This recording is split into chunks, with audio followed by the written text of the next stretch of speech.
Now, this is the latest flare-up between the countries, which has a history of hostilities. The peak, Russia's annexation of Ukraine's Crimean Peninsula in 2014 and backing a separatist insurgency in eastern Ukraine. Here's a quick recap on the years-long feud.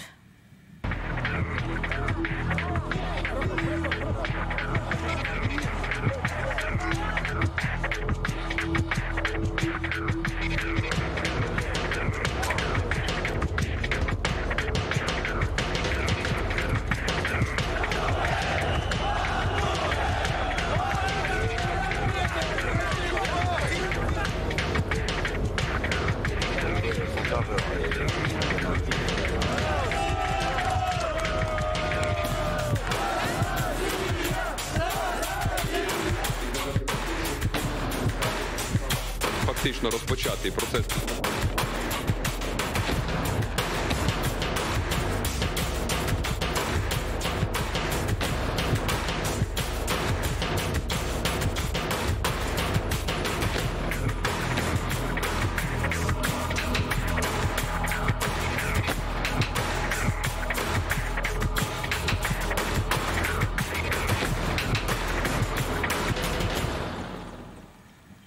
Journalist Julia Lyubova joins me now from Moscow, and former Deputy Assistant to the U.S. Secretary of State Joel Rubin in Washington, D.C. A pleasure to have you both with us. Julia, we'll start with you. The EU is calling for restraint. There are, of course, international calls for Russia to release the reported 24 seamen and those naval ships. The French Foreign Ministry just today saying that nothing appears to have justified the use of force by Russia. What do you say to the pushback, which is being viewed as an unprovoked aggression by Russia? Well, both Russia and Ukraine have offered conflicting accounts as to what happened near the Kerch Strait on Sunday. Russia refers to the incident as a provocation. We heard from Russia's Foreign Minister Sergei Lavrov, who early on Monday said that it was definitely a provocation and that key principles of international law were violated. And Moscow has even opened a criminal case into what it calls illegal entry into Russian territorial waters. Ukraine denies that its ships have done anything wrong and Kiev accuses Moscow of a military aggression. But of course, this incident certainly marks a major escalation of tensions between Russia and Ukraine, and this is the first time that the two militaries have come into open conflict in recent years. All right, Mr. Rubin, what do you say to that? Why would Ukraine undertake such a provocation now, as Russia accuses? Well, they wouldn't, because that isn't what happened. What happened was that Russia aggressively took ships from territorial waters that both countries have rights to navigate in. And if Russia was concerned about the Ukrainian ships, they could have engaged diplomatically. They could have resolved this through many different channels rather than seizing ships and using brute force to do so. And that's why there's a concern, because this is part of a pattern over the last several years of Russian aggressive behavior towards Ukraine. It's not hidden. In 2014, as your earlier segment showed, Russian-backed forces took land from Ukraine. The Crimea has been annexed by Russia, and this continues the pattern. So the story is very clear, and that's why the international community is so concerned. And Julia, we know that President Poroshenko of Ukraine is calling for the imposition of martial law. Do you believe that this could encourage stronger military action from Russia? Could this further inflame tensions and instability? Well, indeed, the situation is very serious and dangerous, of course, and the issue of Crimea that Russia annexed in 2014 from Ukraine, that's not going away anytime soon. But we can expect more strong rhetoric from both sides. But military action, really, it's not in Russia's interest, of course, because it could be followed by strong sanctions against Russia, which already have hurt Russia's economy significantly. And of course, there have been calls from the West to release those Ukrainian sailors, which Moscow hasn't responded to yet. But we can expect more stronger rhetoric, but military action is really something that at least Russia, for now, would be trying to stay away from. Now, Mr. Rubin, President Poroshenko says that the imposition of martial law isn't a declaration of war. What does this move achieve?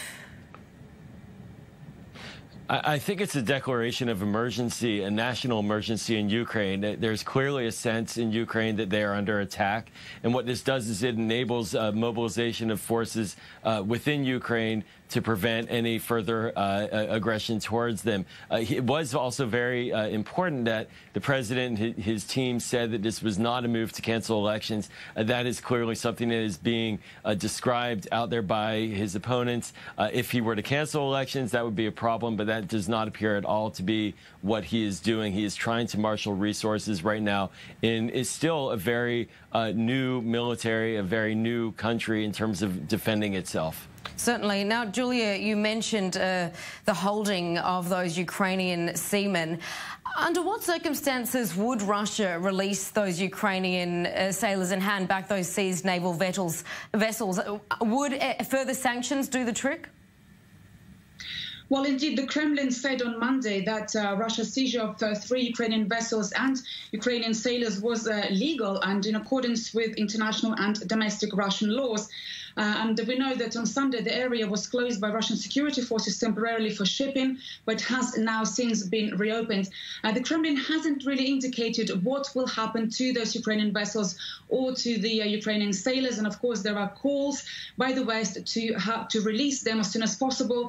And according to local media reports, there were 24 crew members on board of those vessels, and several of them are believed to be injured, although reportedly they're in a stable condition. But of course, remains to be seen exactly what Kremlin will do with those vessels and whether it will release the sailors. Now, Mr. Rubin, if martial law is imposed, we're seeing that Ukrainian nationalists have been rallying for breaking diplomatic relations with Russia. What's at stake here? Right. Well, you bring up a very important point, which is that this can get out of hand very quickly if military force is the only force used in this discussion. We do need to have international engagement, and there needs to be a diplomatic process laid out. Currently, very concerning is that the White House here in Washington has not yet made any statements about what is taking place. And so at a bigger picture level, this may very well be Vladimir Putin testing American resolve and the international community's resolve. If we don't push back on the idea that military force is what should be used in this conflict, it can begin to create more extreme outcomes, and that's something that needs to be avoided. Over 10,000 people have been killed in the broader conflict here between Russia and Ukraine in the past 4 years alone, and it could be a tinderbox that we need to avoid. Certainly. Julia, Ukraine fears that Russia is in fact trying to occupy the Azov Sea there in a bid to damage Ukraine's economy. Does this sound like an unreasonable accusation?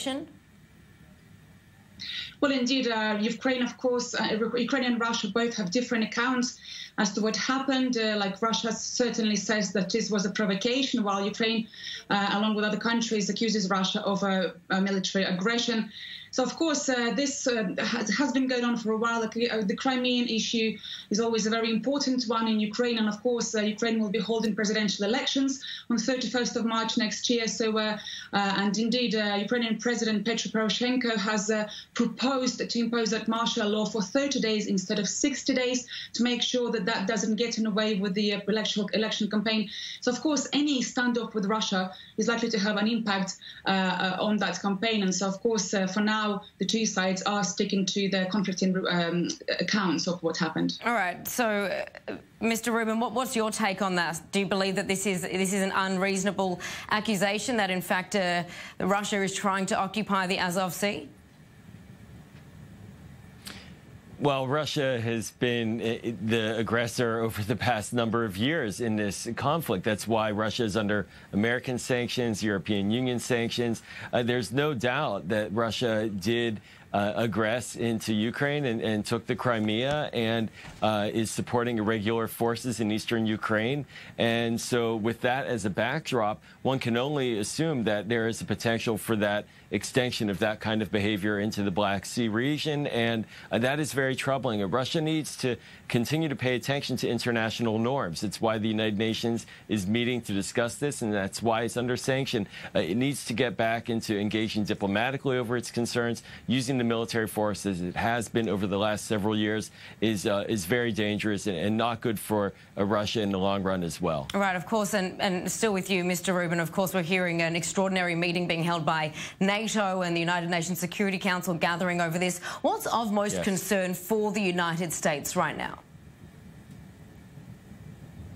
Well, for the United States right now, we are looking at a world where currently it seems like international norms are slipping away when it comes to Saudi Arabia recently with the killing of Jamal Khashoggi and no real consequences there. The NATO alliance is looking at the United States with concern and beginning to engage in its military exercises in a manner that's somewhat independent. So at stake right now is the question of whether or not great powers are going to use brute force to exact political objectives and to essentially ignore what we've had for the last 7 decades of international law helping to guide. It's never been perfect, but we need to make sure that we maintain international standards. Otherwise, we could see a significant rise in conflict in states engaging in behavior that could become much more problematic for all of us. Certainly. And that is what is at stake here with Russia. Absolutely worrying trends. Joel Rubin, appreciate that insight from Washington, D.C. and from Moscow, Julia Lyubova.